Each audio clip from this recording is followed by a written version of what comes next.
Hey there! Welcome back. It's Baltimore with Total Geek Live Presents. Today I'm going to talk to you about the Marvel Comics event called Age of Ultron. Wait, no, not the movie Avengers Age of Ultron, but the actual comic event, Age of Ultron. And they had nothing to do with each other except the title. So let me just talk to you about it. It's a 2013 series. It was written by Brian Michael Bendis with art by Brian Hitch for half the issues, and then Brandon Peterson for the other half, for a total of 10 issues. And there were, a limited number of tie-ins, so there wasn't, a large amount of content coming out, which I appreciated. However, I do think they probably could have cut this in by at least 4 issues and it would have been fine. Or at least expanded on some of the things that were a little more interesting. Okay, so let me just set it up. Age of Ultron is an alternate universe sort of take, which I love. I love alternate universe stories. I think they're really fun and exciting because you kind of really get to play with concepts and themes and different setups for characters, which is always very exciting. And I thought Brian did a really good job with this, plotting it and thinking about it. And of course, he's been with Marvel for many, many years, so he's had a lot of time to plant seeds for different little things and allow them to kind of blow up, which is really cool. There's a really amazing panel where you see a whole bunch of events, some of which have happened, some of which haven't, some of which are going to happen on the sort of time continuum, which is really, really cool to see that and kind of figure out, okay, play with what does this mean, what does this mean, and kind of what all these concepts are. So that's really cool.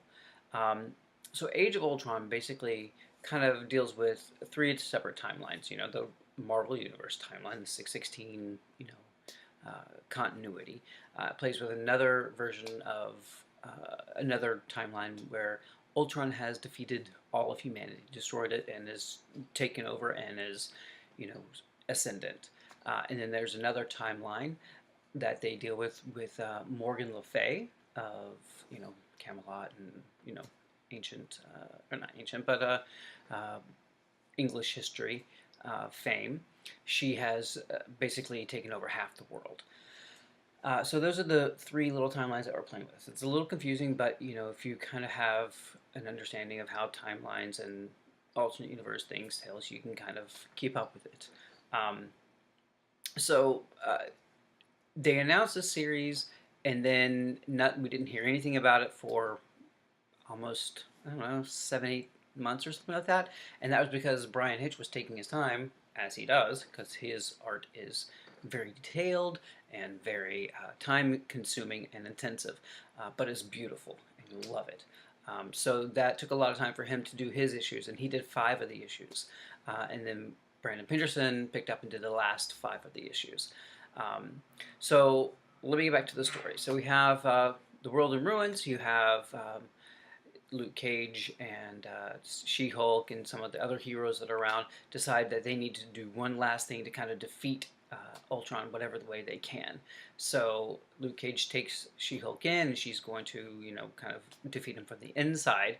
However, when they get there, they find that it's not Ultron there, but Vision.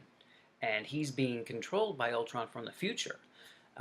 And once they find that information out, they try to escape, but She-Hulk is killed in the, trying to escape, and then there's a nuclear explosion, and Luke Cage barely survives, for now. And so he goes back to the heroes, and on the West Coast in San Francisco, Black Widow and Moonlight discover a secret in one of Nick Fury's old bases, and they decide that they need to get to the Savage Land. Now, the Savage Land, for those of you who don't know, is an area in Antarctica that is basically a jungle oasis with dinosaurs running around. So, kind of cool, kind of crazy concept, which kind of only works in the Marvel Universe, which is fun. So they decide to go to Savage Land and meet up with the other heroes, Captain America, Iron Man, Quicksilver, Sue Storm, Wolverine. So they go down there to meet up with him and try to figure out what to do. And they go to another one of Fury's old bases that has a time machine. And what they decide to do, or the thoughts that are being thrown out, ideas, are to go back and kill Hank Pym, so he never creates Ultron to begin with. Or, one says, well, maybe we can just tell him not to do that. And Wolverine smartly points out, well, that will just make him want to do it even more. And then they just settle on the idea to go to the future and try to defeat him that way. Um, so all of the heroes except for three leave to go do that. Wolverine hangs back and he decides to go back to the past. Well, he didn't realize he got a hitchhiker in the form of Sue Storm, Invisible Woman. She goes back to the past with him as he goes to try to stop Hank Pym once and for all. They confront him in his lab, and he kind of pleads for his life, and it does no good, and Wolverine kills him. So Hank Pym is killed. And then Wolverine and Sue jump back into their present and find, oh my gosh, the world has changed. Everything's gone crazy. Basically, Morgan Le Fay has taken over this world. So this is that timeline that they've merged into. And they're taken in by the heroes there that are actually called the Defenders, who don't believe what's going on. They don't believe that they're real people, or that they're who they say they are. And they have to kind of decide what's happening and figure out what the story actually is. So there's lots of neck down battles. It's a lot of craziness inherent in this. So at this point, there's two Wolverines, one from the future and then one from the past. And the Wolverine from the future, he says, "I just can't live like this anymore," and begs his past counterpart to kill him, which he does in the Savage Land. So that's kind of a little poignant moment there. That's kind of cool. So they have created a whole bunch of time paradoxes that are happening, and it's kind of ripping the timeline apart. And this has kind of been a concept that's been happening for quite a few years in the Marvel Universe. That time is broken, things are not quite right, things are messed up, and it will all lead to a big, huge event, which I won't talk about right now. But just so you know, there's lots of time shenanigans happening, things are bleeding, things are kind of shifting, portals to other worlds are kind of opening, and you kind of see these kind of cracks in time start to ramp up. So this event had a lot of ramifications, even though it was a long time in the making, and even though it was an alternate universe story. So the impact that it really had on the Marvel Universe at large is kind of, negated because it is an alternate universe. But of course, there are those few little things that make it like, oh, okay, so this is going to be something that's going to continue on. And one of those things, which is a really, really cool thing, is Angela, who is a creation of Neil Gaiman, the amazing creator. She comes to the Marvel Universe, and it's revealed that she is actually Thor's sister. Yes, Thor had a sister named Angela, and she was taken into a different dimension, universe, whatever, and is now returned. So she is coming in and trying to find her life there. What does it mean? What's she connected to? And she's a really interesting character. She's had quite a varied impact over the years. And I'm actually really enjoyed her character a lot. I really enjoy reading about her.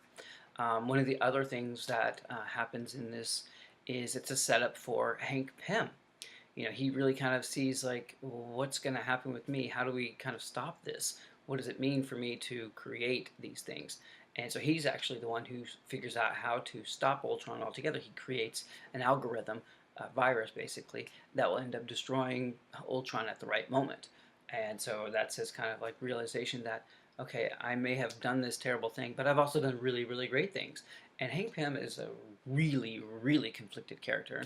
I really like him a lot. I know that's not a great, popular opinion. He's got a lot of crazy things. He's got a lot of bad things that have happened to him as a character over the years, and some that he really struggles to redeem himself in. But I like him. He's a founding Avenger. He's got some gravitas to himself. And so we'll see how this kind of develops and moves him forward as a character. So one of the other ramifications is the Ultimate Universe starts to crack and fade and merge with our universe. And this is seen with Miles Morales, the Spider-Man of the Ultimate World, seeing Galactus, our Galactus, the big, huge, however tall, buildings tall, planet eater. instead of what he was used to, or what is used to being seen as the ultimate Galactus in that world. So that kind of the hunger is something that kind of came out of this Age of Ultron crossover event. Um, the one thing I was really appreciative of is a small number of tie-ins. It was basically just an issue here, an issue there, of about 5 or 6 series that were ongoing, which I kind of appreciated, that kind of smaller take. Um, I do think they could have shortened the series by a couple of issues and would have been fine. There were some things that they could have expanded on that were actually really interesting, and they just kind of glossed over them. And then they just spent a lot of time with things that were just not quite as compelling. Um, so that was kind of a little bit of a drag on the story. But overall, Age of Ultron is a fun tale, a fun little romp through the Marvel Universe and the alternate universes that Brian has created. The artwork by Brian Hitch is really amazing. It's super detailed. It's really complex, and I definitely would pick it up for that alone.